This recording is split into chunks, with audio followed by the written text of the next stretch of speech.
Hello दोस्तों, स्वागत है आपका हमारे यूट्यूब चैनल में। और आज के इस वीडियो में मैं आपको बताऊंगा कि कैसे आप बिज़नेस या प्रोफेशन के लिए अपना इनकम टैक्स रिटर्न काफ़ी इजी तरीके से फाइल कर सकते हैं क्लियर टैक्स के थ्रू।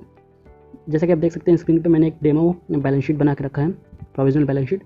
इसी को मैं यूज़ करूँगा रिटर्न फाइल करने के लिए और आपको समझाने के लिए। तो चलिए शुरू करते हैं इस वीडियो को। वीडियो शुरू करने से पहले अगर आप चैनल पर नए हैं तो चैनल को सब्सक्राइब कर लीजिए और बेल आइकन को दबा दीजिए, जिससे कि लेटेस्ट नोटिफिकेशन आपको मिल सके जब भी मैं नया वीडियो अपलोड करूँ। तो चलिए शुरू करते हैं इस वीडियो को। तो मैं क्लियर टैक्स के पोर्टल पर मैं आ जाता हूँ। यहाँ पर मैंने लॉगिन कर रखा है। अगर आप फर्स्ट टाइम रिटर्न फाइल कर रहे हैं तो आपको अकाउंट यहाँ पर क्रिएट करना होगा। अगर आप एक से अधिक रिटर्न को सिंगल अकाउंट से फाइल करना चाहते हैं तो मैं दिखा देता हूँ। यहाँ पर माई टैक्स रिटर्न पर क्लिक करेंगे। यहाँ पर फाइल न्यू रिटर्न पर आप क्लिक करेंगे तो आप देख सकते हैं कि सारे लिस्ट आपके पास आ जाएंगे। आप इसको ऐड कर सकते हैं अपने अनुसार। मैंने ऑलरेडी ऐड कर रखा है तो मैं इसी को कंटिन्यू करूँगा। यहाँ पर कंटिन्यू विदाउट फॉर्म 16, क्योंकि हमारा सैलरी इनकम नहीं है तो हम विदाउट फॉर्म 16 पर क्लिक करेंगे। यहाँ पर भी आपको 5 सेक्शन दिखेंगे: personal info, income sources, deductions, tax paid और टैक्स फाइलिंग।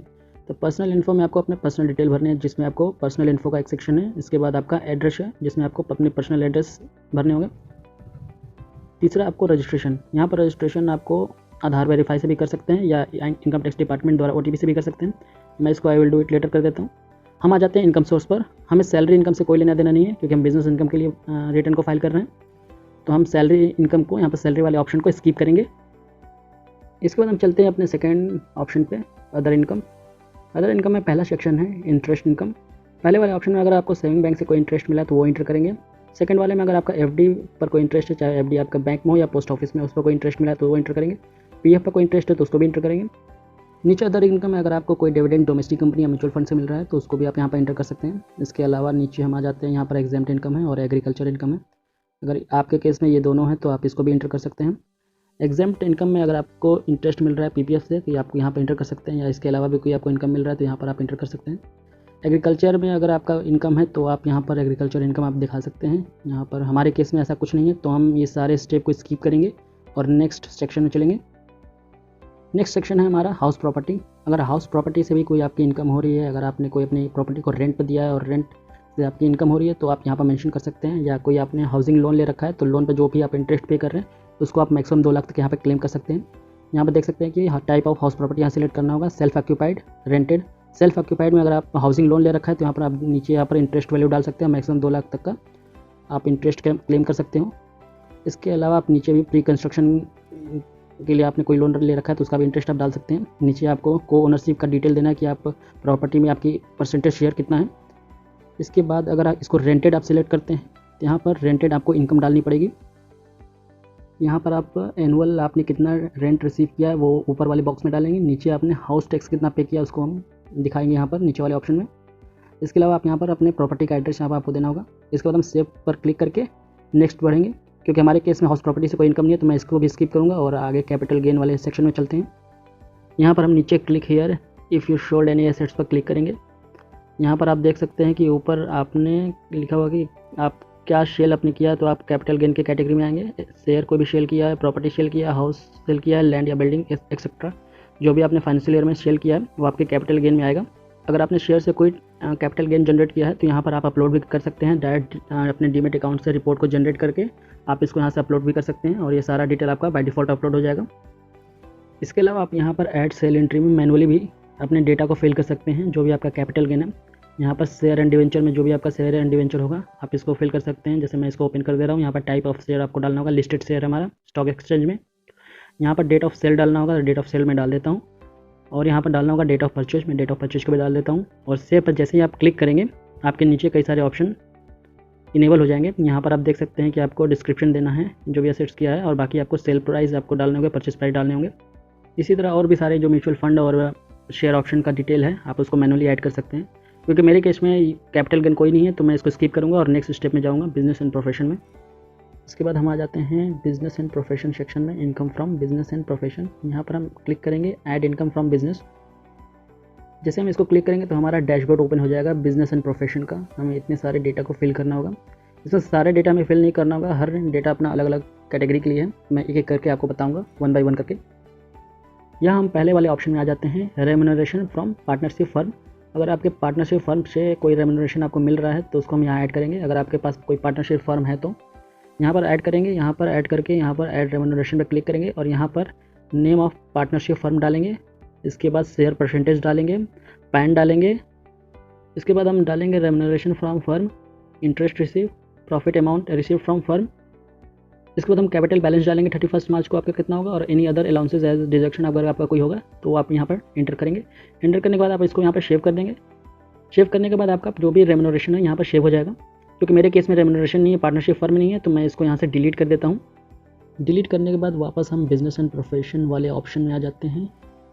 यहाँ पर हमने पहला वाला option remuneration from partnership firm देख लिया है। इसके बाद हम second, third and fourth option देखेंगे। यहाँ पर सेकेंड वाला ऑप्शन आपका 44AD फॉर बिजनेस के लिए है, 44AD फॉर प्रोफेशंस के लिए है, और 44AE आपका ट्रांसपोर्टर यानी गुड्स कैरियर के लिए है। इसको ओपन करने से पहले मैं इसके बारे में थोड़ा आपको एक्सप्लेन कर देता हूँ। ये तीनों ऑप्शन आपके लिए तभी अप्लीकेबल होगा अगर आपका बिजनेस ऑडिटेड नहीं है, लेकिन आप उस बिज़नेस के अकाउंटिंग को मेंटेन करते हैं तो आप इन तीनों कैटेगरी को में फिल कर सकते हैं, बिजनेस, प्रोफेशन और गुड्स कैरियर के अकॉर्डिंग। इसके अलावा इनमें एक और कंडीशन है, इसमें अगर आपका टर्नओवर 2 करोड़ या उससे नीचे है तब ये आपके लिए अप्लीकेबल होगा। लेकिन यहाँ पर 2 करोड़ टर्नओवर या उससे नीचे होने के साथ साथ आपका जो प्रॉफिट है वो 8% से नीचे नहीं होना चाहिए। अगर 8% से नीचे तभी माना जाएगा जब आप डिजिटल ट्रांजेक्शन कर रहे हैं। तो डिजिटल ट्रांजेक्शन के केस में आपका 6% से नीचे प्रॉफिट नहीं होना चाहिए, और कैश ट्रांजैक्शन के केस में आपका 8% से प्रॉफिट नीचे नहीं होना चाहिए। अगर इन दोनों परसेंटेज से प्रॉफिट आपका नीचे है तो फिर यहाँ पर आपका फर्म ऑडिट के लिए अप्लाई हो जाएगा। इसके बाद आप 44AD में आप रिटर्न को फाइल नहीं कर पाएंगे। इसी तरह सेम कंडीशन आपका 44ADA फॉर प्रोफेशंस के लिए भी है। यहाँ पर आपका जो टर्नओवर है 50 लाख या उससे कम होना चाहिए, उससे अधिक नहीं होना चाहिए। उससे अधिक होगा तो फिर आपके लिए आपका ये फर्म ऑडिट के लिए अप्लीकेबल हो जाएगा। और आपका जो प्रॉफिट है वो प्रॉफिट 50% या उससे अधिक होना चाहिए, 50% से ये नीचे नहीं लेगा। 50% से अगर नीचे है तो फिर आपका इस कैटेगरी में 44AD में आप नहीं इसको फिल कर सकते। अगर आप 44AD में अगर अपना रिटर्न को फाइल कर रहे हैं तो आपको ये चीज़ें आपको पता होना चाहिए कि अगर आपका जो बिज़नेस है वो उसका टर्नओवर 2 करोड़ से नीचे होना चाहिए, लेकिन जो प्रॉफिट है वो 8% से अधिक होना चाहिए। कैश प्रॉफिट डिजिटल अगर ट्रांजेक्शन करते हैं, डिजिटल ट्रांजेक्शन में 6% से अधिक होना चाहिए, कम नहीं होना चाहिए। सेम केस आपका प्रोफेशन में भी है। प्रोफेशन में आपका टर्नओवर 50 लाख होना चाहिए या उससे कम होना चाहिए, उससे अधिक नहीं होना चाहिए। और आपका जो भी प्रॉफिट है वो 50% से नीचे नहीं होना चाहिए, 50% से ऊपर ही होना चाहिए। तो ये 3-4 चीज़ें जो हैं 44AD और 44ADA को फिल करने के लिए आपको पता होना चाहिए। अब हम इन सारे सेक्शंस को 1 बाय 1 करके ओपन करके देखेंगे। तो सबसे पहले हम 44AD फॉर बिजनेस के लिए इस सेक्शन को हम ओपन करते हैं और इसमें जो भी डिटेल्स हैं उसको मैं एक्सप्लेन कर देता हूँ आपको कि आपको कैसे फिल करना है। तो हम इसको ओपन कर लेते हैं, ऐड इनकम अंडर 44AD। यहाँ पर हमारा पहला ऑप्शन है नेचर ऑफ बिजनेस डिटेल। यहाँ पर हम नेचर ऑफ बिजनेस को एंटर करेंगे। यहाँ पर मैं बिज़नेस के नेचर को सिलेक्ट कर लेता हूँ। आप अपने अकॉर्डिंग जो भी आपका बिज़नेस होगा जिस टाइप का आप उसको सिलेक्ट कर सकते हैं। नेचर ऑफ बिज़नेस सिलेक्ट करने के बाद यहाँ पर हम ट्रेड नेम डाल देते हैं। ट्रेड नेम में भी मैं एक डेमो नेम डाल देता हूँ, ABC इंटरप्राइजेज़। इसके बाद अगर डिस्क्रिप्शन में कुछ डालना है आपको कि किस टाइप का बिज़नेस है, क्या बिज़नेस है, तो आप डिस्क्रिप्शन में भी डाल सकते हैं। इसके बाद नीचे हम आ जाएंगे सेक्शन 44AD डिटेल। यहाँ पर आप देख सकते हैं कि 2 ऑप्शन आपको दिख रहे होंगे, नॉन डिजिटल ट्रांजैक्शन या डिजिटल ट्रांजैक्शन। यहाँ पर नॉन डिजिटल ट्रांजैक्शन में जो भी आप ट्रांजैक्शन अपना दिखाएंगे वो 8% होना चाहिए या उससे ऊपर होना चाहिए। डिजिटल ट्रांजैक्शन में 6% या उससे ऊपर होना चाहिए।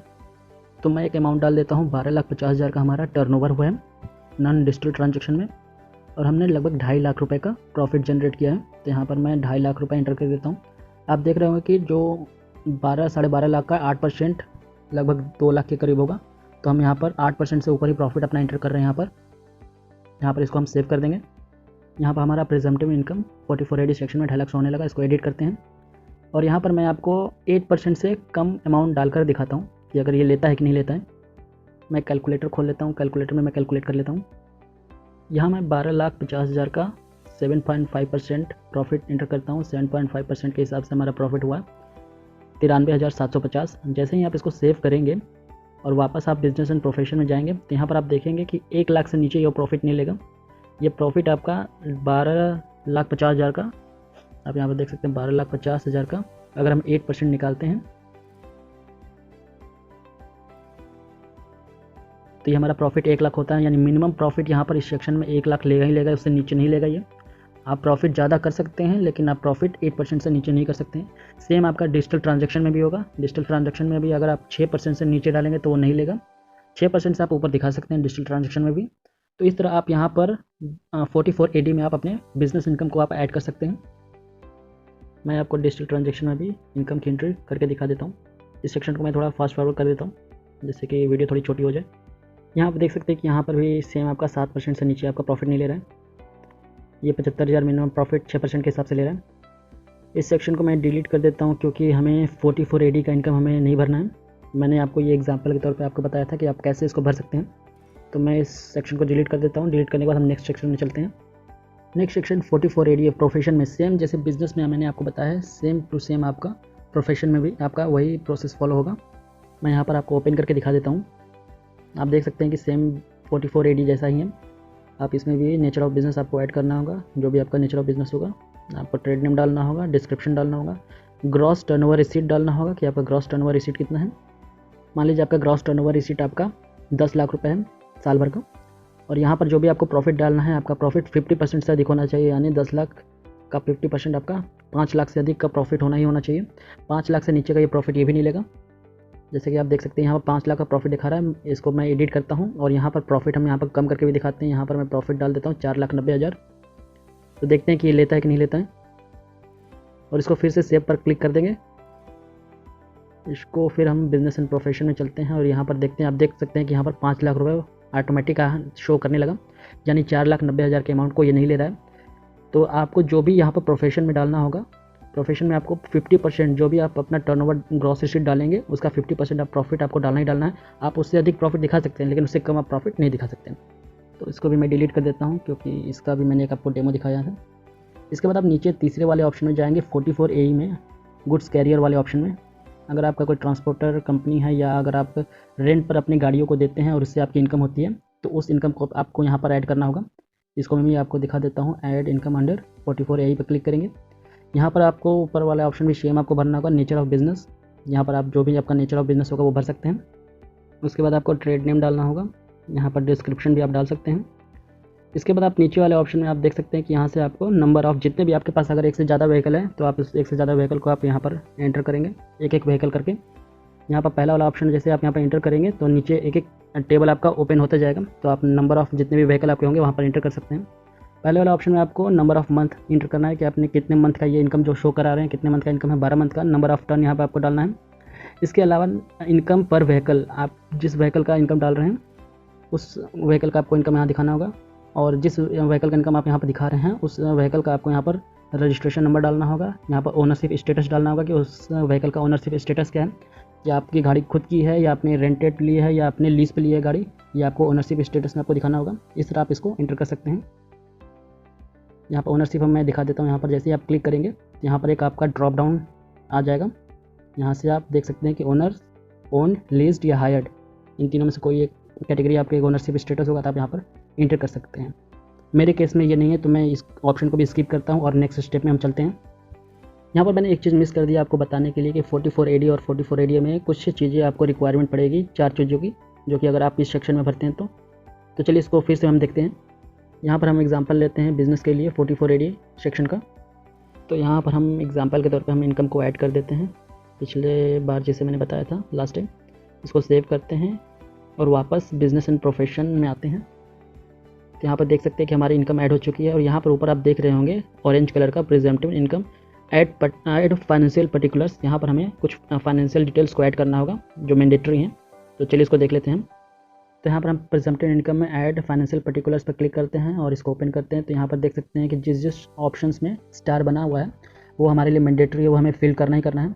जैसे कि स्टॉक इन ट्रेड, अगर आप बिजनेस कर रहे हैं तो यहाँ पर आपका स्टॉक क्लोजिंग स्टॉक होगा तो यहाँ पर क्लोजिंग स्टॉक डालना होगा। इसके बाद हमें सन्ड्री क्रेडिटर्स, यानी हमें कि सप्लायर को अपने कितने पे करना है वो डालना होगा। सन्ड्री डेटर्स, यानी हमने क्लाइंट से कितना उधार अभी लेना है हमें उसका डिटेल डालना होगा। और कैश बैलेंस, यानी 31 मार्च तक हमारे पास कितना कैश बैलेंस था, इसको हमें यहाँ एंटर करना होगा। तो ये 4 चीज़ें मैंडेटरी हैं यहाँ पर एंटर करने के लिए और इसको हम सेव कर देंगे। सेम आपको प्रोफेशन के लिए भी एप्लीकेबल होगा। तो मैंने प्रोफेशन का भी मैं यहाँ पर मैं ओपन कर देता हूँ। तो प्रोफेशन में जैसे आप ओपन करेंगे तो यहाँ पर प्रोफेशन में आपका स्टॉक नहीं होता है। अगर आपके केस में स्टॉक होगा भी तो आप यहाँ पे स्टॉक डाल सकते हैं। वैसे प्रोफेशनल सर्विसेज में आपका स्टॉक नहीं होंगे। और आपके सप्लायर से आपको कितने पेमेंट आपको सप्लायर को पे करने हैं, आपके कस्टमर आपके क्लाइंट से कितने पैसे आपको मिलने हैं उसका डिटेल, प्लस यहाँ पर आपके पास कैश बैलेंस कितना है उसका यहाँ पर डिटेल डाल सकते हैं। ये 4 चीज़ें मैंडेटरी हैं 44 AD और 44 ADA में फिल करने के लिए आपके इनकम को। तो हम इस वीडियो में 44 AD या 44 ADA के लिए रिटर्न को प्रिपेयर नहीं कर रहे हैं, तो हम इस सारे सेक्शन को डिलीट करेंगे। डिलीट करके हम नेक्स्ट स्टेप में आगे चलेंगे। इसके बाद हम आ जाते हैं 5वें ऑप्शन में। 5वें वाला ऑप्शन अभी हम स्किप करेंगे, इसको हम लास्ट में देखेंगे क्योंकि हम इसी के लिए रिटर्न प्रिपेयर कर रहे हैं 5वें वाले ऑप्शन के लिए। हम पहले छठा ऑप्शन देख लेते हैं अपना। छठा वाला ऑप्शन है आपका books of accounts are not maintained. अगर आप अपने बिजनेस या प्रोफेशन का अकाउंट्स को मेंटेन नहीं करते हैं और आपके बिजनेस का टर्नओवर 25 लाख से कम है और आपके प्रोफेशन का टर्नओवर 10 लाख से कम है, बिजनेस का प्रॉफिट 2.5 लाख से कम है और प्रोफेशन का प्रॉफिट 1.5 लाख से कम है, तो आप इस सेक्शन में अपने इनकम को शो करा सकते हैं। लेकिन अगर 25 लाख से ऊपर का इनकम है, अगर 2.5 लाख से ऊपर की प्रॉफिट है बिजनेस में और सेम प्रोफेशन में आपका 10 लाख से ऊपर का टर्नओवर है और 1.5 लाख से ऊपर की प्रॉफिट है, तो आप अपना इनकम यहाँ पर शो नहीं करा सकते हैं। फिर आपको अपनी इनकम को 44 AD या 44 ADA के अंदर शो कराना होगा अगर ऑडिटेड नहीं है तो मैंने 6 वाले कॉलम को मैंने ओपन कर लिया है। यहाँ पर नेचर ऑफ बिजनेस मैंने सिलेक्ट कर लिया है, ट्रेड का नाम मैंने सिलेक्ट कर लिया है।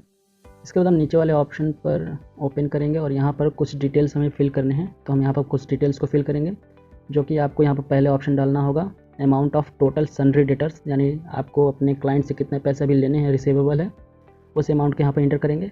दूसरे में हम इंटर करेंगे क्रेडिटर्स, यानी आपके सप्लायर को आपको कितना पे करना है अभी, वो अमाउंट इंटर करेंगे। स्टॉक इन ट्रेड, यानी क्लोजिंग स्टॉक आपका 31 मार्च को कितना था, उसको हम यहाँ इंटर करेंगे। और कैश बैलेंस 31 मार्च को आपके पास कैश बैलेंस कितना था, उस अमाउंट को हम यहाँ पर इंटर करेंगे।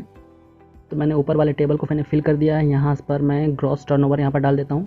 मैं पिछला वाला ही एग्जांपल लेकर चलता हूँ। ग्रॉस टर्नओवर यहाँ पर मैं 12.5 लाख रुपये डाल देता हूँ। यहाँ पर मैं ग्रॉस प्रॉफिट को 3,10,000 रुपये डाल देता हूँ और एक्सपेंसेस को मैं 60,000 दिखा देता हूँ। तो हमारा नेट प्रॉफिट यहाँ पर 2.5 लाख रुपये दिखने लगेगा। आपको ये ध्यान जरूर रखना है कि 2.5 लाख या 2.5 लाख से नीचे ही प्रॉफिट आपका यहाँ पर होना चाहिए। ये तो हो गया बिजनेस का, इसको मैं डिलीट कर देता हूँ। मैं प्रोफेशन में भी दिखा देता हूँ आपको इंटर करके। नीचे प्रोफेशन का दिया हुआ है, तो यहाँ पर आपको ग्रॉस रिसिप्ट डालना है। तो यहाँ पर gross receipt any other mode में हम डाल सकते हैं। ऊपर वाले में आपको डिजिटल ट्रांजेक्शन डालना है, इसमें बिजनेस में भी आपको ऊपर वाले ऑप्शन में डिजिटल ट्रांजेक्शन, नीचे वाले में आप कैश ट्रांजेक्शन डाल सकते हैं। यहाँ मैंने 10 लाख रुपये डाल दिया है। प्रॉफिट मैंने यहाँ पर एक्सपेंसेस आप दिखा सकते हैं, ग्रॉस प्रॉफिट दिखा सकते हैं। ये तो इस तरह आप ये पूरे सेक्शन को आप यहाँ पर फिल कर सकते हैं। तो हमें इस सेक्शन के अकॉर्डिंग भी अपने रिटर्न को प्रिपेयर नहीं करना है, तो हम इसको भी डिलीट कर देते हैं। इसके बाद हम लास्ट वाले ऑप्शन पे आ जाते हैं, 7 number, speculative income. Speculative income में आप नीचे देख सकते हैं, इस सेक्शन में आप इंट्राडे या फ्यूचर ऑप्शन से जो भी आप इनकम अर्न कर रहे हैं यहाँ पर आप शो करा सकते हैं स्पेकुलेटिव इनकम में।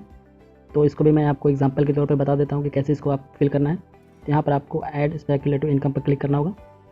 यहाँ पर भी आपको नेचर ऑफ बिजनेस ऐड करना होगा। नेचर ऑफ बिजनेस आपका जो भी होगा यहाँ पर ऐड कर सकते हैं।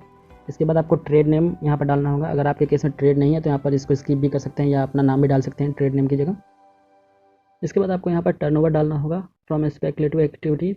फिर आपको यहाँ पर नीचे ग्रॉस प्रॉफिट डालना होगा। इसके बाद जो भी आपका एक्सपेंडिचर होगा वो आप यहाँ पर इंटर कर सकते हैं। ये तीनों डिटेल आपको आपके जो भी ब्रोकर फर्म है उससे मिल जाएगा, उससे आप रिपोर्ट जनरेट कर सकते हैं और उसके अकॉर्डिंग यहाँ पर आप फिल कर सकते हैं। तो हम इस सेक्शन को भी डिलीट करते हैं और डिलीट करके मेन और जो फाइनल सेक्शन है उस सेक्शन में हम चलते हैं जिसके लिए हमने बैलेंस शीट को प्रिपेयर कर रखा है, ऑडिटेड बैलेंस शीट। इसके बाद हम फाइनल सेक्शन में आ जाते हैं, balance sheet with profit and loss account. इस सेक्शन में फ़र्क नहीं पड़ेगा कि आपका टर्नओवर 10 लाख है, 5 लाख है या 50 लाख है, 1 करोड़ है, 10 करोड़ है, उससे फ़र्क नहीं पड़ेगा। अगर आपका बैलेंस ऑडिटेड है तो फिर हम इस सेक्शन में पूरे ऑडिट रिपोर्ट को अपलोड करेंगे या उसकी डिटेल को मैनुअली डालेंगे। तो इसको हम ओपन कर लेते हैं, ऐड BSPL इनकम। हमने यहाँ पर एक डेमो बैलेंस शीट भी बना कर रखा है। हम इसी बैलेंस शीट के अकॉर्डिंग ही सारी डिटेल्स को फिल करेंगे। तो यहाँ पर हम ऐड BSPL पर क्लिक कर लेते हैं और यहाँ पर पहला वाला ऑप्शन आपका सेम ही है जो कि सबके लिए था, नेचर ऑफ बिजनेस। यहाँ पर नेचर ऑफ बिजनेस ऐड करना है। इसके बाद ट्रेड का नाम ऐड करना है और डिस्क्रिप्शन ऐड करना है आपके अपने फर्म का। डिस्क्रिप्शन आप स्किप भी कर सकते हैं। इसको सेव पर क्लिक कर देंगे। सेव पर क्लिक करने के बाद आप नीचे देख सकते हैं कि हमारे पास 5 ऑप्शन हैं। मेनली हमें 2 ही ऑप्शंस को फिल करने हैं, balance sheet plus profit and loss account, और दूसरा हमारा डेप्रिसिएशन। इसके बाद जो तीनों ऑप्शन नीचे आ रहे हैं उसको हमें फिल नहीं करना है हमारे केस में, फिल नहीं करना है इसको। तो चलिए शुरू करते हैं। हम ऊपर वाले ऑप्शन से स्टार्ट करते हैं, balance sheet plus profit and loss account. तो मैं इसको ओपन कर लेता हूँ। ओपन करने के बाद आप देख सकते हैं यहाँ 5 ऑप्शन आपको दिख रहे हैं, source of fund, application of fund, manufacturing account, trading account, profit and loss account. तो हम एक एक करके ओपन करते हैं और सारे ऑप्शन में हम बैलेंस शीट के अकॉर्डिंग अमाउंट को फिल करेंगे। यहाँ पर हमारा बैलेंस शीट ओपन हो गया है, तो हम बैलेंस शीट के अकॉर्डिंग फिल कर देते हैं। पहला वाला ऑप्शन है हमारा प्रोप्राइटर्स कैपिटल। तो हम यहाँ से कॉपी कर लेते हैं प्रोप्राइटर्स कैपिटल की क्लोजिंग बैलेंस को और यहाँ पर हम इसको पेस्ट कर देंगे। यहाँ से कॉमा हटाना होगा क्योंकि ये कॉमा लेगा नहीं हमारा। यहाँ से कॉमा को डिलीट करते हैं, इंटर करते हैं। इसके अलावा भी अगर आपके केस में कोई रिजर्व या सरप्लस है तो आप यहाँ पर इंटर कर सकते हैं। नेक्स्ट हम आ जाएंगे लोन फंड पे। यहाँ पर हमारा सिक्योर्ड लोन है। सिक्योर्ड लोन हमारा यहाँ पर 2 ऑप्शन आपको दिख रहे हैं, फॉरेन करेंसी लोन, रुपी लोन। तो हमारा रुपी लोन के अंदर इंक्लूड होगा। तो यहाँ से इस अमाउंट को हम कॉपी कर लेते हैं क्योंकि हमने बिजनेस लोन ले रखा है। तो हमने क्लोजिंग बैलेंस को कॉपी कर लिया और हमने रुपी लोन कहाँ से लिया, बैंक से लिया। तो हम यहाँ पर बैंक वाले ऑप्शन में एंटर कर देंगे। अगर आपने किसी और जगह से लिया है बैंक के अलावा तो आप नीचे अदर्स में यहाँ पर एंटर करेंगे। नेक्स्ट है हमारा अनसिक्योर्ड लोन। अगर आपने अनसिक्योर्ड लोन ले रखा है बैंक से तो बैंक वाले कॉलम में एंटर करेंगे। हमारे केस में बैंक से नहीं है, अदर्स से है, तो हम अदर्स वाले कॉलम में यहाँ पर 10 लाख रुपए अनसिक्योर्ड लोन एंटर कर देंगे। अगर आपके बैलेंस शीट में डेफर्ड टैक्स लायबिलिटी है तो आप यहाँ पर एंटर कर सकते हैं। हम नेक्स्ट स्टेप में चलते हैं, अब एप्लीकेशन ऑफ फंड में आ जाते हैं। इसके बाद हम फिक्स्ड एसेट्स में एंटर करेंगे। तो यहाँ पर ग्रॉस ब्लॉक मैं सिलेक्ट कर लेता हूँ। यहाँ पर मुझे सभी एसेट्स का टोटल मुझे एंटर करना है, तो यहाँ पर मैं टोटल कर लेता हूँ। हमारे पास 2 फिक्स एसेट्स हैं और एक लैंड है हमारे पास, तो लैंड को भी मैं इंक्लूड कर लेता हूँ। तो हमारा नीचे आ गया आपका 16,58,500 रुपये हमारा ग्रॉस ब्लॉक आ गया। और डेप्रिसिएशन को यहाँ से हम टोटल कर लेंगे। यहाँ पर डेप्रिसिएशन अगर टोटल करते हैं तो हमारा आता है 17,295। यहाँ पर हम 17,295 एंटर कर देंगे। तो ये हमारा नेट ब्लॉक आ जाएगा। इसके बाद अगर आपके केस में कैपिटल वर्क इन प्रोग्रेस है तो आप उसको भी एंटर कर सकते हैं। इसके अलावा कोई इन्वेस्टमेंट, लॉन्ग टर्म इन्वेस्टमेंट या शॉर्ट टर्म इन्वेस्टमेंट आपके फर्म द्वारा या आपके द्वारा अगर कहीं किया गया है तो उसकी अमाउंट की वैल्यू यहाँ पर आप एंटर कर देंगे। हमारे केस में नहीं है तो हम इस सेक्शन को स्किप करते हैं। अब हम आ जाते हैं करंट एसेट्स में। तो करंट एसेट्स में हमारा पहला ऑप्शन है हमारा इन्वेंट्री। या इन्वेंट्री में आपको कई सारे ऑप्शन दिख रहे होंगे, stores consumable including packaging material, raw material और स्टॉक इन प्रोग्रेस। ऊपर के 3 ऑप्शन आपके मैन्युफैक्चरिंग में आएंगे। तो हमारा मैन्युफैक्चरिंग नहीं है, हम ट्रेडिंग हमारा फर्म है, हम ट्रेडर हैं। तो हम लास्ट वाले option finish goods / traded goods में हम इंटर करेंगे अपने वैल्यू को, अपने क्लोजिंग स्टॉक को। मैं यहाँ पर क्लोजिंग स्टॉक इंटर कर देता हूँ। अगर आपके केस में मैन्युफैक्चरिंग है तो आपको ऊपर वाले ऑप्शंस को भी फिल करना होगा। इसके बाद हम सन्ड्री डेटर्स को भी यहाँ पर ऐड कर देते हैं। फिर इसके बाद हमें कैश एंड बैंक बैलेंस में हमें कैश इन हैंड डालना होगा। तो यहाँ पर हम बैलेंस शीट से कैश इन हैंड हम डाल देते हैं। इसके बाद बैलेंस विथ बैंक, बैंक में हमारा बैलेंस जो भी होगा करेंट अकाउंट का उसका हम डिटेल यहाँ पर एंटर कर देंगे। इसके अलावा कोई अदर करंट एसेट्स है हमारे पास तो हम इस सेक्शन में इसको एंटर करेंगे। तो हमारे पास अदर करंट एसेट्स है हमारा GST ITC। तो इसको हम कॉपी करते हैं, इस सेक्शन में हम इसको पेस्ट कर देते हैं। अगर आपके केस में लोन एंड एडवांसेस है तो आप यहाँ पर लोन एंड एडवांसेस आप यहाँ पर एंटर कर सकते हैं एज़ पर बैलेंस शीट। मेरे केस में नहीं है क्योंकि मैंने नॉर्मल बैलेंस शीट ही प्रिपेयर किया था, तो इसके अकॉर्डिंग हम फिल करते हैं। फिर इसके बाद हम सन्ड्री क्रेडिटर्स में आ जाते हैं। यहाँ पर हम सन्ड्री क्रेडिटर्स की वैल्यू को एंटर कर देते हैं। इसके अलावा कोई आपके लिस्टेड एसेट्स पर कोई लायबिलिटी है तो उसको एंटर कर देंगे। इंटरेस्ट अगर कोई है तो उसको आप यहाँ पर एंटर कर सकते हैं। नीचे अब आ जाते हैं प्रोविजन सेक्शन में। प्रोविजन सेक्शन में अगर आपका इनकम टैक्स पर कोई प्रोविजन है तो उसको यहाँ पर आप एंटर कर सकते हैं। इसके अलावा कोई अदर प्रोविज़न आपके पास है, लीव इनकैशमेंट, ग्रेचुटी, तो आप यहाँ पर एंटर कर सकते हैं। अदर कोई प्रोविज़न है तो हमारे पास एक्सपेंसेस का प्रोविज़न है यहाँ पर, तो हम यहाँ पर एक्सपेंसेस के प्रोविज़न को यहाँ पर एंटर कर देंगे। अदर प्रोविज़न में हमने यहाँ पर एक्सपेंसेस का जो हमारा प्रोविज़न था उसको हमने एंटर कर दिया और हमने सारा बैलेंस शीट के वैल्यू को यहाँ पर फिल कर दिया है। आप यहाँ पर बैलेंस चेक भी कर सकते हैं। सोर्स ऑफ इनकम में आपका बैलेंस 54,55,975 और एप्लीकेशन ऑफ फंड में 54,55,975, यानी सेम हमने सही अमाउंट भरा है। इसके बाद हम नेक्स्ट आ जाते हैं। हमारा मैन्युफैक्चरिंग अकाउंट ओपन हो गया, क्योंकि हमारा मैन्युफैक्चरिंग अकाउंट नहीं है, हम ट्रेडिंग करते हैं, तो हम इस ऑप्शन को स्किप करेंगे। लेकिन अगर आपके केस में अगर आप मैन्युफैक्चरिंग करते हैं तो आपको ये पूरा डेटा यहाँ पर फिल करना होगा। इसके बाद नेक्स्ट है हमारा ट्रेडिंग अकाउंट। ट्रेडिंग अकाउंट को भी हम ट्रेडिंग अकाउंट के अकॉर्डिंग ही फिल करेंगे। तो यहाँ पर सबसे पहला वाला ऑप्शन आपका आ रहा है सेल्स का। यहाँ पर पहले वाला ऑप्शन में सेल्स ऑफ गुड्स है, तो यहाँ पर सेल्स ऑफ गुड्स में यहाँ पर कॉपी कर लेता हूँ। सेल्स हमारा ये रहा टर्नओवर, और यहाँ पर हम सेल्स को एंटर कर देंगे। नीचे वाले ऑप्शन में सेल्स ऑफ सर्विसेज है, अगर आपके केस में सर्विस बिजनेस है तो आप यहाँ पर सर्विस का अमाउंट नीचे वाले ऑप्शन में आप ऐड कर सकते हैं। इसके अलावा कोई अदर ऑपरेटिंग इनकम है तो यहाँ पर आप मेंशन करके यहाँ पर वैल्यू को आप इंटर कर सकते हैं। यहाँ से क्लोजिंग स्टॉक को कॉपी करके हम closing stock of finished goods में पेस्ट कर देंगे। यहाँ पर मैं यहाँ से कॉमा हटा देता हूँ। इसके बाद हमें ओपनिंग स्टॉक डालना होगा, तो ओपनिंग स्टॉक में यहाँ से कॉपी कर लेता हूँ यहाँ पर। इसके बाद फिर मैं परचेज को इंटर कर देता हूँ एज़ पर ट्रेडिंग अकाउंट। फिर इसके अलावा कोई अगर आपका डायरेक्ट एक्सपेंसेस है तो यहाँ पर आप डायरेक्ट एक्सपेंसेस ऐड कर सकते हैं, जैसे कैरेज इनवर्ड, फ्रेट आपका हो गया, पावर एंड फ्यूल। कोई अदर डायरेक्ट एक्सपेंसेस है तो आप यहाँ पर मेंशन कर सकते हैं और सामने उसकी वैल्यू को आप लिख सकते हैं। इसके बाद आप चेक कर सकते हैं कि हमारा जो ग्रॉस प्रॉफिट आ रहा है 22,12,544 बैलेंस शीट से मैच कर रहा है कि नहीं कर रहा है। तो हमारा बिल्कुल मैच कर रहा है, पॉइंट्स का डिफरेंस है।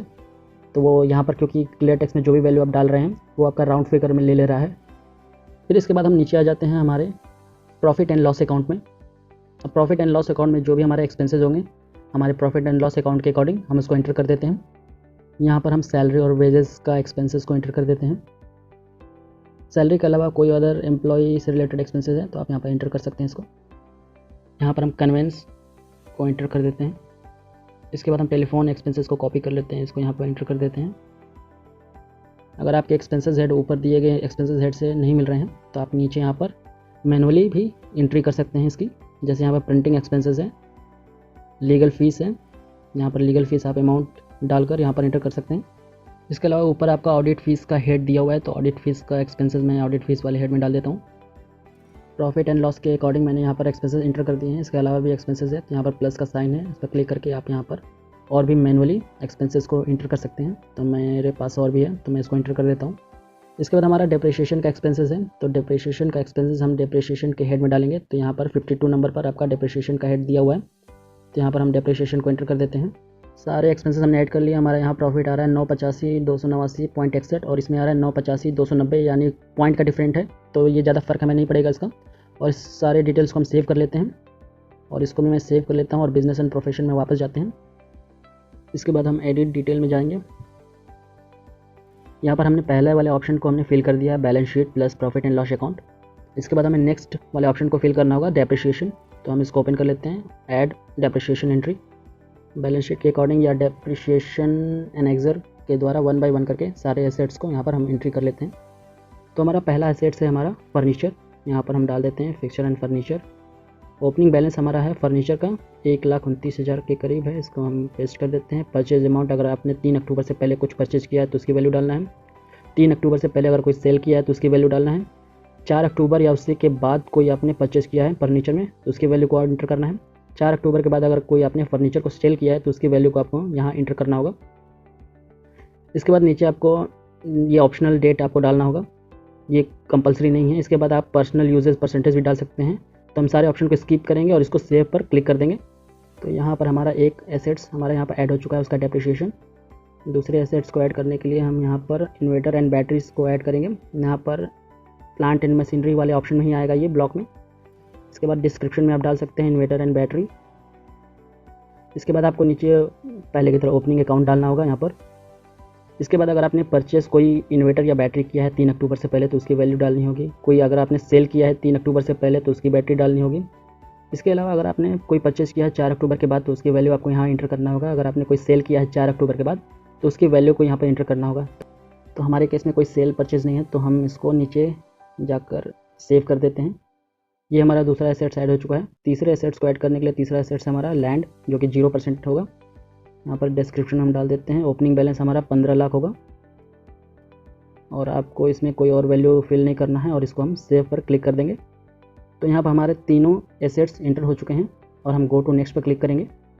इसके बाद हमारा बिजनेस एंड प्रोफेशन का सारा ऑप्शन हमने फिल कर दिया है, जो फाइनेंशियल डिटेल्स है सारा हमने फिल कर दिया है। इसके अलावा नीचे के जो 3 ऑप्शंस हैं वो हमें फिल नहीं करने हैं तो हम उस 3 ऑप्शंस को स्किप करेंगे और नेक्स्ट स्टेप में चलते हैं। इसके अलावा अगर आपका एक से अधिक बिजनेस है, चाहे वो ऑडिटेड हो या नॉन ऑडिटेड हो, तो आप इसको ऐड अनदर बिजनेस में ऐड करके आप सेम प्रोसेस को फॉलो कर सकते हैं। इसके बाद हम नेक्स्ट स्टेप में चलते हैं, जो कि हमें मैंडेटरी फील्ड कुछ फिल करने हैं, जो कि हमारा पहला है जीएसटी डिटेल। यहाँ पर हमें जीएसटी डिटेल डालना होगा, ये हमारे लिए कंपलसरी है। तो यहाँ पर मैं एक मैनुअली रैंडम सा कोई जीएसटी डिटेल डाल देता हूँ। मैं इसको सेव कर देता हूँ। तो यहाँ पर हमारा जीएसटी ऐड हो चुका है। आप एक से अधिक भी जीएसटीएन को यहाँ पर ऐड कर सकते हैं। इसके बाद हम शेड्यूल वीपी में आ जाते हैं। जिसको फिल करना मैंडेटरी नहीं है, लेकिन अगर आपका बिजनेस के अलावा भी कोई अदर इनकम है, जो कि salary, house property, capital gain, dividend या एनी अदर डिविडेंड इनकम है, तो आपको यहाँ पर एंटर कर सकते हैं।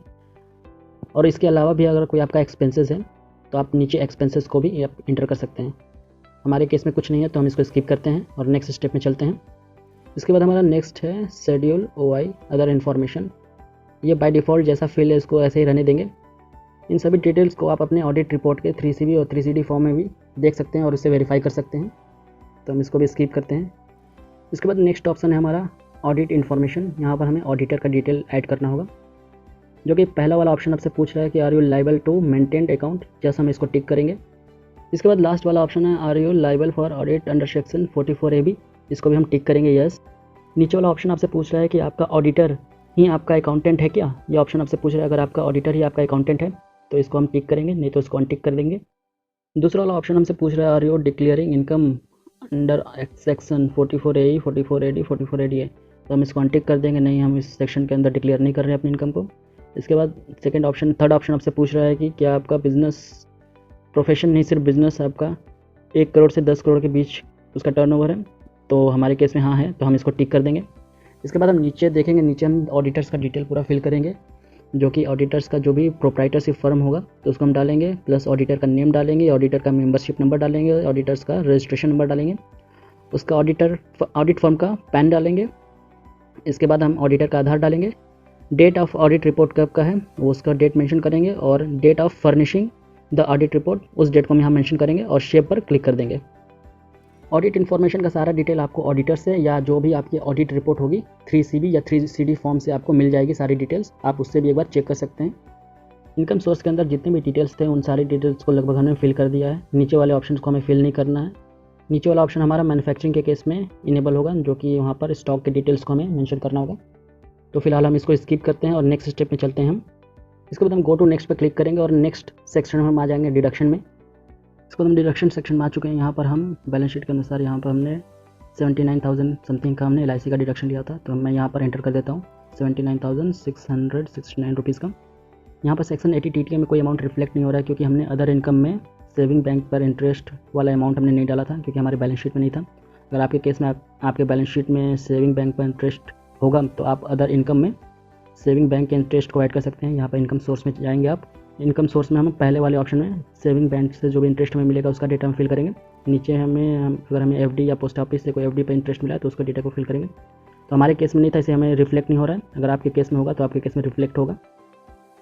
इसके बाद हम मोर डिडक्शन में जाते हैं। अगर आपने मेडिकल इंश्योरेंस पर क्लेम लेना है तो यहाँ पर मेडिकल इंश्योरेंस पर क्लेम भी ले सकते हैं। मेरे केस में नहीं, लेकिन फिर भी मैं आपको एक्सप्लेन कर देता हूँ। अगर आप अपनी फैमिली या अपने लिए मेडिकल इंश्योरेंस के प्रीमियम पर क्लेम लेना चाहते हैं, अगर आपकी उम्र 60 साल से नीचे है या आपकी फैमिली की उम्र 60 साल से नीचे है, तो आप मैक्सिमम 25,000 तक का क्लेम ले सकते हैं। अगर आप पेरेंट्स के भी लेना चाहते हैं, अगर पेरेंट्स की उम्र 60 साल से कम है तो 25,000 का एडिशनल डिडक्शन आपको मिल जाएगा। लेकिन अगर 60 साल से उम्र ज़्यादा है आपके पेरेंट्स की तो आप मैक्सिमम 50,000 का डिडक्शन क्लेम कर सकते हैं। यहाँ पर प्रिवेंटिव हेल्थ चेकअप में मैक्सिमम 5,000 तक आप डिडक्शन क्लेम कर सकते हैं। इसके अलावा और भी डिडक्शन है, आपको नीचे मिल जाएंगे।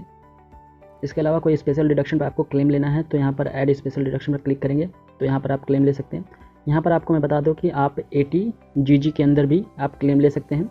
रेंट पर क्लेम आपको मिल जाएगा मैक्सिमम 60,000, यानी 5,000 रुपये महीने के हिसाब से मैक्सिमम 60,000 का आप क्लेम ले सकते हैं रेंट पर। लेकिन उसके लिए कंडीशन है कि आप अपने पेरेंट्स के घर में रह रहे हों और आप अपने पेरेंट्स को हर महीने 5,000 का रेंट पे कर रहे हो, तभी आप सेक्शन 80 GG में 60,000 तक का मैक्सिमम आप डिडक्शन क्लेम कर सकते हैं। एक बात और आपको ध्यान रखना होगा कि जो भी आप रेंट क्लेम कर रहे हो वो रेंट एक्चुअल आपको पे करना है अपने पेरेंट्स को, तभी आप उसका क्लेम ले सकते हैं, नहीं तो आप उसका क्लेम नहीं ले पाएंगे। इसके अलावा जो भी आपको डिडक्शन में क्लेम लेना होगा आप ले सकते हैं। अदर डिडक्शन में जाकर आप डिसेबिलिटी पर भी क्लेम ले सकते हैं। हमारे केस में नहीं है तो हम इसको स्किप करते हैं। गो टू नेक्स्ट पर क्लिक करेंगे, हम नेक्स्ट स्टेप में आ जाएंगे टैक्स पेड। इस सेक्शन में अगर आपके इनकम पर कोई TDS कटा होगा तो यहाँ पर रिफ्लेक्ट करेगा। जैसे कि अगर आपके इंटरेस्ट या FD के इंटरेस्ट पर कोई अगर आपका TDS बैंक ने काटा है तो यहाँ पर रिफ्लेक्ट होगा। अगर रिफ्लेक्ट नहीं होता तो आप यहाँ पर मैनुअली भी डाल सकते हैं। इसके बाद सेल्फ असेसमेंट टैक्स हम चलेंगे। यहाँ पर अगर आपने एडवांस टैक्स पे किया है तो एडवांस टैक्स पे किया, यहाँ पर डिटेल्स आपको इंटर करना होगा। यहाँ पर आपको अमाउंट इंटर करना होगा, date of payment, BSR code और चालान नंबर इंटर करना होगा कि आपने कब अपना एडवांस टैक्स जमा किया था। इसके बाद इसको आप सेव कर देंगे। हमारे केस में नहीं है तो हम इस वाले ऑप्शन को भी स्किप करते हैं और लास्ट वाले ऑप्शन में चलते हैं, टैक्स फाइलिंग में। लास्ट सेक्शन में चलने से पहले हम बैंक इन्फो में चलते हैं। यहाँ पर आपको कुछ अपने पर्सनल डिटेल को ऐड करना होगा, जैसे कि आधार कार्ड। आपको अपने फर्म का यहाँ पर प्राइमरी बैंक अकाउंट ऐड करना होगा। ये दोनों ऑप्शन आपको मैंडेटरी है, यानी आधार कार्ड आपको ऐड करना होगा और आपको अपना एक प्राइमरी बैंक जरूर ऐड करना होगा। मोर इन्फो में कुछ आपके लिए सजेशन है, यहाँ पर आप इसको पॉज करके पढ़ सकते हैं। नेक्स्ट स्टेप में चलते हैं, ई फाइलिंग में। तो हमारा इनकम के अनुसार हमारा टैक्स बन रहा है 81,790 का हमारा टैक्स बन रहा है। इस टैक्स का ब्रेकअप नीचे दिया है, यहाँ पर आपके कुछ पर्सनल डिटेल दिए हैं। इसके अलावा नीचे आपका कंपेयर एंड स्विच का ऑप्शन भी दिया हुआ है, यानी आप यहाँ पर न्यू रेजिम और ओल्ड टैक्स रेजिम से कंपेयर भी कर सकते हैं। जैसे भी हम यहाँ पर क्लिक करेंगे या आप देख सकते हैं कि ओल्ड टैक्स रेजिम से हमारा जो टैक्स बन रहा था 1,05,203 और न्यू टैक्स रेजिम के हिसाब से हमारा टैक्स बन रहा है 81,794। तो लगभग 23,409 रुपये यहाँ पर हमारा सेव हो रहा है न्यू टैक्स रेजिम में। तो ये बेनिफिट है आपको यहाँ पर क्लियर टैक्स में कि आपको यहाँ पर पहले चूज़ नहीं करना पड़ेगा कि ओल्ड टैक्स रेजिम में जाएँ कि न्यू टैक्स रेजिम में जाएँ। ये आपके लिए जो भी सबसे बेनिफिशियल होगा वो आपके लिए ऑटोमेटिक चूज़ कर लेगा। तो यहाँ पर न्यू टैक्स रेजिम चूज़ कर लिया है। इसके बाद नीचे ऑप्शन आपसे पूछ रहा है प्रीवियस ईयर में आपने कौन सा टैक्स रेजिम चूज़ किया था, तो हमने प्रीवियस ईयर में भी न्यू टैक्स रेजिम चूज़ किया था, तो इसको यस कर देंगे। और इस करंट ईयर में भी हम न्यू टैक्स रेजिम के साथ जाएंगे। न्यू टैक्स रेजिम में अप्लाई करने के लिए आपको सबसे पहले फॉर्म 10IE भरना होगा, जो कि मैं आगे के स्टेप में आपको बताऊंगा कि कैसे भरना होगा। यहाँ पर आप देख सकते हैं कि बाय डिफ़ॉल्ट आपका फॉर्म सिलेक्ट हो चुका है ITR 3। यहाँ पर आपको फॉर्म सिलेक्ट करने का कोई ज़्यादा इशू नहीं होगा कि आपको कौन सा फॉर्म सिलेक्ट करना है ITR के लिए। यहाँ पर आप देख सकते हैं इनकम का ब्रेकडाउन दिया हुआ है। यहाँ पर टैक्स ड्यू हमारा बन रहा है। यहाँ पर इंटरेस्ट हमारा इसलिए बन रहा है कि हमने एडवांस टैक्स पे नहीं किए थे। अगर यहाँ पर हमने एडवांस टैक्स पे किए होते तो ये हमारा इंटरेस्ट जो 6000 का इंटरेस्ट अभी बन रहा है ये नहीं बनता, और हमारा जो एक्चुअल टैक्स ड्यू होता 75000 का ही टैक्स ड्यू होता। इसको हम कंप्यूटेशन को हम वर्ड में डाउनलोड भी कर सकते हैं। यहाँ से क्लिक करके पूरा कंप्यूटेशन आपका डाउनलोड हो जाएगा वर्ड में।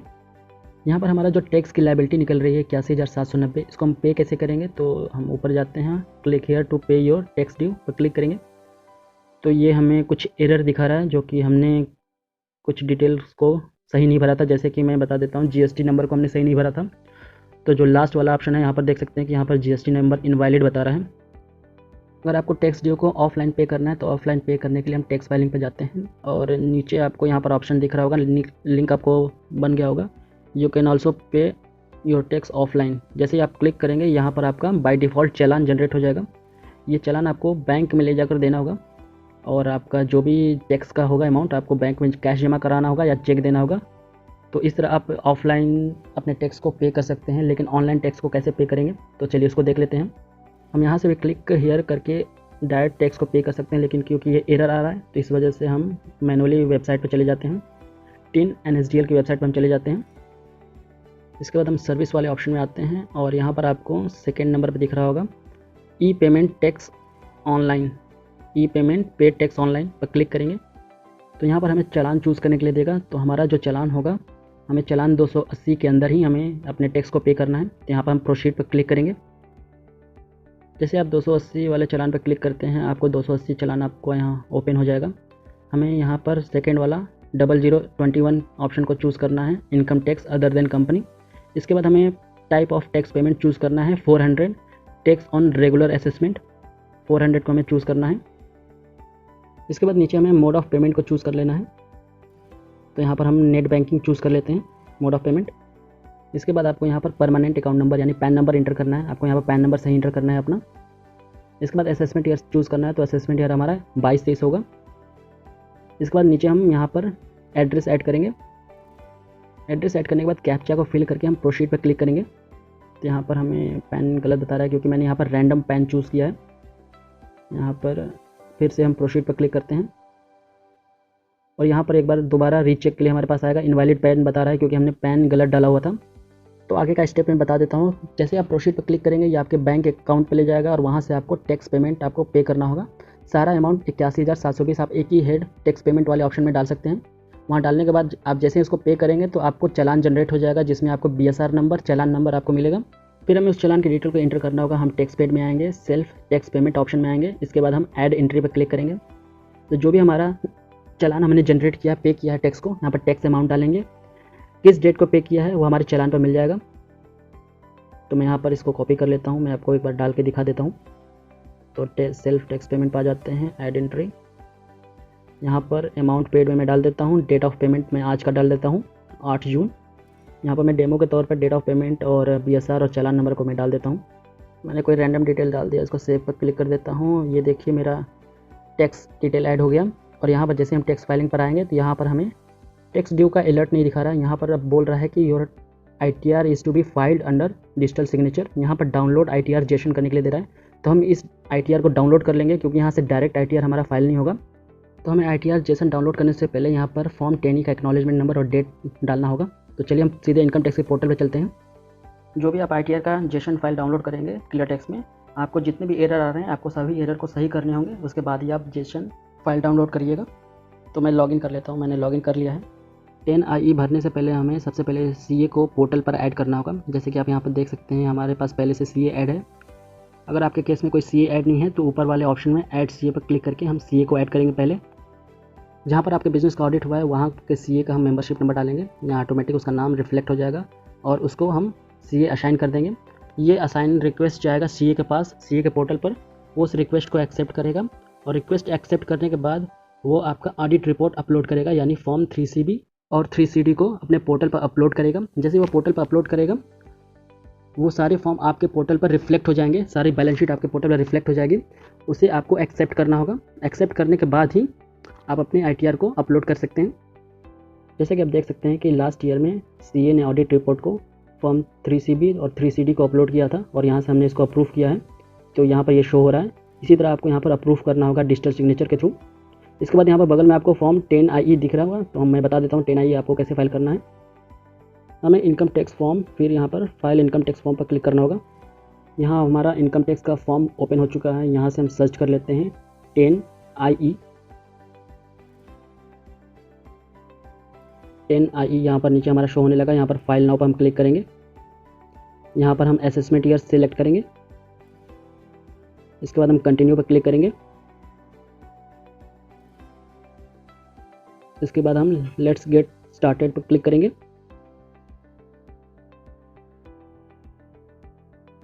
इसके बाद हमारे पास 3-4 सेक्शन आ जाएंगे। हमें एक एक करके हम इसको फिल करते हैं। जो कि पहले वाला ऑप्शन को हमें फिल नहीं करना है, इसको हमें सिर्फ कंफर्म करना है, तो हम इसको कंफर्म कर देंगे। मैं इसको कुछ नहीं अभी कर रहा हूँ क्योंकि मैं इस सभी रिटर्न को बाद में फाइल करूँगा। यहाँ पर बेसिक इन्फॉर्मेशन को मैं खोल लेता हूँ। यहाँ पर आपको चूज़ करना होगा अपना नेचर ऑफ बिजनेस या प्रोफेशन, यहाँ पर चूज़ करना होगा आपको, तो यहाँ पर आप चूज़ कर सकते हैं।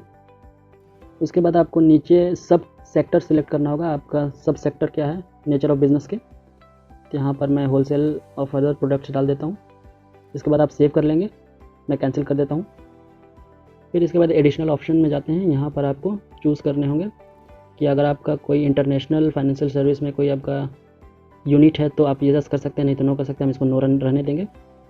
अगर यस करते हैं तो फिर आपको यहाँ पर डिटेल्स देना होगा। ये हमसे पूछ रहा है कि हमने लास्ट ईयर में 10I को सिलेक्ट किया था, यानी हमने न्यू टैक्स रेजिम के हिसाब से फिल किया था रिटर्न को, क्या हम उसको विड्रॉ करना चाहते हैं, तो यहाँ पर हम इसको नो कर देंगे। नहीं, हम उसको विड्रॉ नहीं करेंगे, हम इसको कंटिन्यू रखेंगे न्यू टैक्स रेजिम में, उसको सेव कर देंगे।